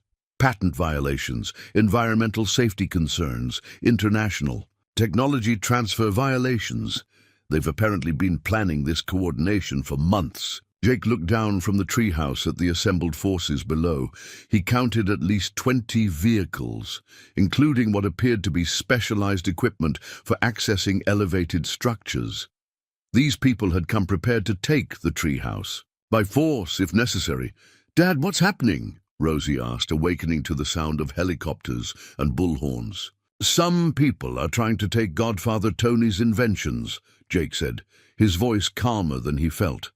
"But we're not going to let them." Jake activated the treehouse's master control system, the sophisticated network of technologies that Tony had integrated throughout the structure. Immediately, the treehouse transformed from a passive research facility into an active demonstration of everything Tony had developed. Solar panels adjusted automatically to maximize energy collection from the morning sun. Water purification. Systems activated to demonstrate their capacity and efficiency. Air circulation systems created comfortable microclimates throughout the structure. Most importantly, communication systems connected the treehouse to the global network, broadcasting real-time documentation of the corporate assault to environmental organizations around the world. "Mr. Monroe," Rebecca Chen called through her. "Bullhorn. We have court orders authorizing seizure of technologies that violate patents held by our clients. Please exit the structure immediately so that our technical teams can secure the equipment safely." Jake activated the treehouse's external communication system, his voice carrying clearly to the assembled crowds below. "My name is Jake Monroe, and I'm speaking from a research facility developed by my godfather, Anthony Kovac. The technologies here aren't stolen or dangerous. They're innovations designed to provide clean water, renewable energy, and sustainable housing to communities that need them most." As Jake spoke, the treehouse's systems created a spectacular demonstration. Solar panels tracked the sun with precise efficiency, generating more power than the facility consumed. Water purification systems processed stream water into crystal clear, drinking water before their eyes. The structure itself seemed to breathe with the forest, its integrated design proving that human technology could enhance rather than destroy natural environments. "These innovations belong to humanity, not to corporations," Jake continued. "They were developed to be freely shared, not locked up by patents and profit margins." Below, Jake could see corporate representatives conferring urgently with government officials. The real-time demonstration was being broadcast to environmental organizations worldwide, creating exactly the kind of public awareness that corporate interests had hoped to avoid. Dr. Santos called again with updates from other network facilities. "Jake, something remarkable is happening." The simultaneous attacks on all facilities have triggered unprecedented public support. Environmental groups are mobilizing. Academic institutions are providing legal assistance, and government officials are questioning the corporate claims. From the observation deck, Jake could see that media crews were now interviewing environmental protesters who had arrived to support the treehouse.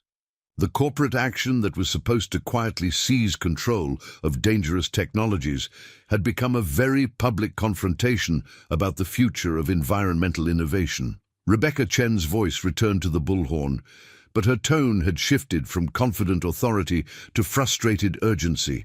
"Mr. Monroe, you're interfering with a lawful seizure of potentially hazardous materials. If you don't cooperate immediately, we'll be forced to take more aggressive action." Jake looked at Rosie, who was watching the confrontation below with the keen attention she brought to everything important. "What do you think, sweetheart? Should we keep showing people Godfather Tony's inventions?" "I think people should see what he made," Rosie replied with certainty. "It's really beautiful." Jake activated more of the treehouse's demonstration systems. The integrated food production areas showed how communities could grow their own food using sustainable methods. Climate control systems maintained perfect temperatures throughout the structure using minimal energy. Waste processing systems turned organic materials into useful compounds with zero environmental impact. Each system worked seamlessly with every other system, creating an integrated demonstration of how human communities could live in harmony with natural environments while enjoying sophisticated technological conveniences. The demonstration was having its intended effect. Jake could see government officials taking photographs and making notes. Environmental protesters were sharing real-time videos on social media. Even some of the corporate representatives seemed impressed by the sophistication and elegance of Tony's innovations. But Jake also understood that the corporate response would escalate. They had invested too much in this coordinated action to be deterred by public relations concerns. The standoff continued for 3 hours before Jake received the call that changed everything. "Jake, this is Dr. Elena Rodriguez from Morocco. We have extraordinary news. The corporate actions against our facilities have backfired completely. Instead of seizing control of our technologies, they've created a global movement for freely available environmental innovations." Jake looked down at the assembled crowds, which had grown substantially as word spread through social media and environmental networks. What kind of movement? Environmental organizations in 50 countries have announced coordinated support for the network. Academic institutions are offering legal and technical assistance. Government officials are questioning the patent claims and demanding public hearings about corporate attempts to control sustainable technologies. As Dr. Rodriguez spoke, Jake could see the atmosphere below changing. Government officials were now interviewing environmental protesters rather than supporting corporate representatives. Media crews were focusing on the treehouse's technological demonstrations rather than the seizure attempts. More importantly, Dr. Rodriguez continued, communities around the world are announcing plans to implement network technologies regardless of corporate patent claims. If corporations want to stop freely available clean water and renewable energy, they'll have to sue thousands of communities simultaneously. Jake felt a surge of hope that he hadn't expected. The corporate pressure is actually helping spread the technologies? Exactly. By trying to control our innovations through legal intimidation, they've created exactly the kind of public awareness we needed to make the technologies truly unstoppable. Rebecca Chen's voice returned to the bullhorn, but now she sounded desperate, rather than authoritative. "Mr. Monroe, we're prepared to withdraw our patent claims and discuss alternative arrangements for technology distribution." Jake activated the external communication system again. "Ms. Chen, the technologies you're trying to control are already being freely distributed to communities that need them. Patent claims can't stop people from having clean water and renewable energy. Below, Jake could see corporate representatives in heated discussions with government officials. The legal basis for their seizure attempt was crumbling as environmental lawyers arrived to challenge every aspect of the corporate claims. Dr. Santos called with the most encouraging news yet. Jake, congressional representatives are demanding hearings about corporate attempts to control environmental technologies. They want to investigate whether patent laws are being misused to prevent communities from accessing sustainable innovations. But the most significant call came from an unexpected source, a representative of the United Nations Environmental Program. Mr. Monroe, this is Dr. Amara Okafor from UNEP. We've been monitoring the situation with your network facilities, and we'd like to propose a solution that could protect your technologies from corporate appropriation permanently. Dr. Okafor explained that the UN had been developing mechanisms for protecting environmental innovations that served global public interests. We can designate your network technologies as international environmental heritage, similar to how we protect cultural and natural heritage sites. This would make them legally exempt from patent disputes and corporate control. The proposal was extraordinary. International protection that would make the network's technologies permanently available to communities worldwide, regardless of corporate interests or patent claims. What would this mean for the network? Jake asked. Your technologies would be officially recognized as serving global environmental security interests. Communities could implement them freely. Academic institutions could study and improve them openly, and corporations couldn't use legal challenges to prevent their distribution. As Jake considered the UN proposal, he realized that Tony's plan was working exactly as intended. The corporate assault on the network had created the public awareness and political support necessary to protect environmental innovations permanently. Jake activated the Treehouse's communication system one final time, addressing not just the crowds below, but the global audience that was now following the confrontation through social media and environmental networks. My godfather, Tony, spent 30 years developing technologies that could help communities become sustainable and resilient, Jake said. He didn't create these innovations for personal profit or corporate control. He created them because he believed that clean water, renewable energy, and sustainable housing should be available to everyone who needs them. Jake gestured toward the treehouse systems that continued their elegant demonstration around him. Today, people tried to seize control of these technologies through legal intimidation and corporate pressure. Instead, they've helped create a global movement for freely available environmental innovations. Below, Jake could see that the corporate representatives were packing up their equipment and preparing to leave. The seizure attempt had failed completely, and continuing the confrontation would only generate more negative publicity for their clients. The future of environmental technology won't be determined by patent disputes or corporate profits. Jake continued.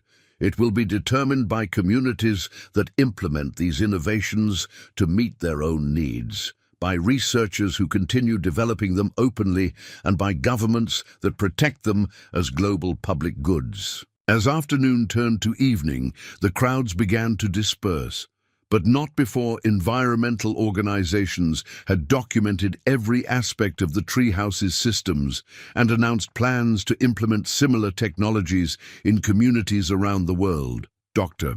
Santos called with a final update. Jake, it's over.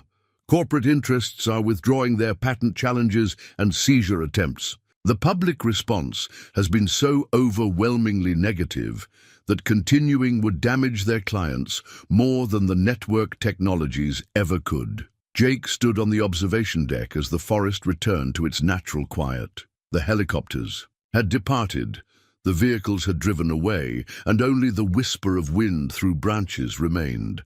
Did we win? Rosie asked, joining him on the deck. Jake looked at his daughter and realized that winning had never been about defeating corporate interests. Winning had been about proving that environmental technologies could serve human needs rather than corporate profits. "I think Godfather Tony won," Jake replied. "And I think people all over the world are going to have clean water and renewable energy because of what he built." That evening, Jake signed the documents that designated the network's technologies as international environmental heritage. It was a decision that felt both momentous and inevitable, the natural conclusion of everything Tony had worked toward and everything Jake had learned about protecting innovations that could help heal the world. 6 months later, Jake stood in the same spot where he had once held an eviction notice, but now he was watching Rosie plant saplings in the forest around Tony's treehouse. The young trees were a gift from communities around the world that had implemented network technologies, each sapling representing a place where clean water, renewable energy, or sustainable housing had transformed lives. "The one from Morocco purifies water for 300 families," Rosie said, carefully placing soil around a cedar sapling. "The one from the Philippines powers a whole island with wind and solar." Jake smiled at his daughter's careful attention to the stories behind each tree. She had become the unofficial chronicler of the network's impact, collecting reports from communities that had benefited from Tony's innovations and maintaining correspondence with researchers at facilities around the world. The treehouse itself had become something Tony had never intended but would have loved. A pilgrimage site for environmental advocates, researchers, and community leaders who wanted to understand how sustainable technologies could be implemented at scale. Jake gave tours several times a week, explaining how individual innovations worked together to create completely self-sufficient communities. But more importantly, the treehouse had become the coordination center for what environmental organizations were calling the most successful technology transfer program in history. Instead of corporate-controlled development that prioritized profit over access, the network's open-source approach had enabled rapid implementation in communities that needed sustainable technologies most urgently. Dr. Santos called that afternoon, with updates that had become routine but remained extraordinary. "Jake, we have reports from 37 new communities this month. Water purification systems in Bangladesh, solar installations in Kenya, sustainable housing projects in Guatemala. The technologies are spreading faster than we ever anticipated." The UN designation as International Environmental Heritage had eliminated corporate interference while creating mechanisms for supporting community implementation. Environmental organizations provided funding and technical assistance. Academic institutions contributed research and training. Government agencies offered regulatory support and legal protection. But the most significant development was something no one had anticipated. Communities were improving and adapting the technologies faster than the original research facilities could have managed alone. "The open-source approach is creating innovation acceleration we never imagined," Dr. Santos explained. "When thousands of communities are implementing the same basic technologies, they discover improvements and adaptations that no single research facility could develop." Jake had seen this phenomenon firsthand through the network's communication systems.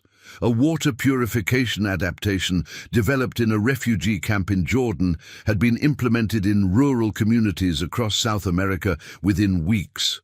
Solar collection improvements discovered in an Arctic research station had been adapted for desert communities in Australia and Africa. Godfather Tony was right about sharing technologies, Rosie observed that evening as they reviewed implementation reports from around the world. People make them better when they can work on them together. Jake had come to understand that Tony's greatest innovation wasn't any individual technology. It was the open-source, community-based approach to environmental problem-solving that made rapid global implementation possible. The Treehouse's communication systems now connected Jake and Rosie to a global community of environmental innovators that included not just the original research facilities, but thousands of communities. that had become research and development centers in their own right.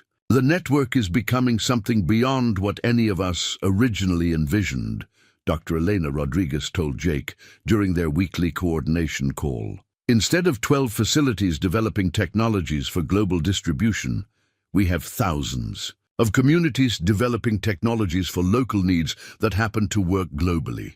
Jake looked around the treehouse laboratory, still filled with Tony's original prototypes, but now supplemented with innovations that had been developed by community implementers around the world. The distinction between technology developers and technology users had dissolved, creating exactly the kind of collaborative innovation that Tony had envisioned. As autumn arrived in the forest, Jake received a letter that made him understand how completely their lives had changed.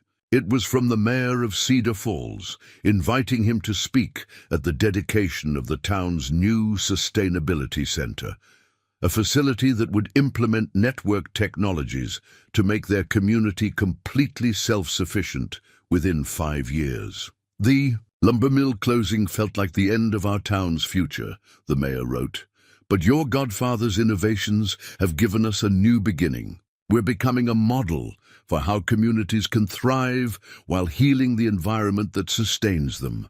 Jake thought about the journey from that first eviction notice to this invitation to help his own community implement sustainable technologies. The contrast felt both surreal and inevitable, the natural result of choosing to protect and share innovations rather than sell them for personal profit. Are you going to help our town become sustainable, like the treehouse? Rosie asked when Jake read her the mayor's letter. I think we're going to help lots of towns become sustainable, Jake replied. That's what Godfather Tony wanted. That evening, as father and daughter watched the sunset from the observation deck, Jake reflected on everything that had changed since they first climbed the stairs to Tony's treehouse. They had gained not just financial security, but purpose that connected them to a global community, working to heal the relationship between human civilization and the natural world. The forest around them was quiet, except for the whisper of wind through branches and the distant sound of water flowing through Tony's purification systems. Solar batteries hummed softly, storing energy from the day's sunlight. The integrated systems that Tony had built worked in perfect harmony with the forest environment, proving every day that human technology could enhance rather than degrade the natural world. Dad, Rosie said, as stars became visible through the forest canopy. Do you think Godfather Tony knows what happened? Jake looked at his daughter, silhouetted against the treehouse's gentle lighting, and felt Tony's presence in her thoughtful question and his own certainty about the answer. I think he knows exactly what happened, Jake replied, and I think he's proud of what we've all accomplished together. As they went inside for the evening, Jake noticed new growth around the base of the massive redwood tree, young shoots that were part of the tree's natural regeneration cycle.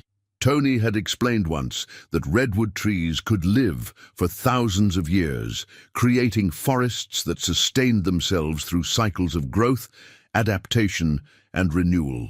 The metaphor seemed perfect for what they had inherited and were helping to nurture. Tony's innovations weren't just technological solutions to environmental problems. They were the foundation for a new approach to human civilization that could sustain itself through generations of growth, adaptation, and renewal. The eviction. Notice that had once seemed like the end of everything had actually been the beginning of something extraordinary. What people had called worthless had proven to hold the deepest value, not just for Jake and Rosie, but for communities around the world that were discovering how to live in harmony with the environments that sustained them. As Jake tucked Rosie into the bed that folded down from the treehouse wall, he realized that Tony's greatest gift hadn't been the technologies themselves, but the understanding that true wealth came from helping others create abundance and resilience for themselves. They had inherited a treehouse worth millions of dollars, but they had chosen to use it to help create a world where clean water, renewable energy, and sustainable housing were worth far more than money. They were the foundation for hope.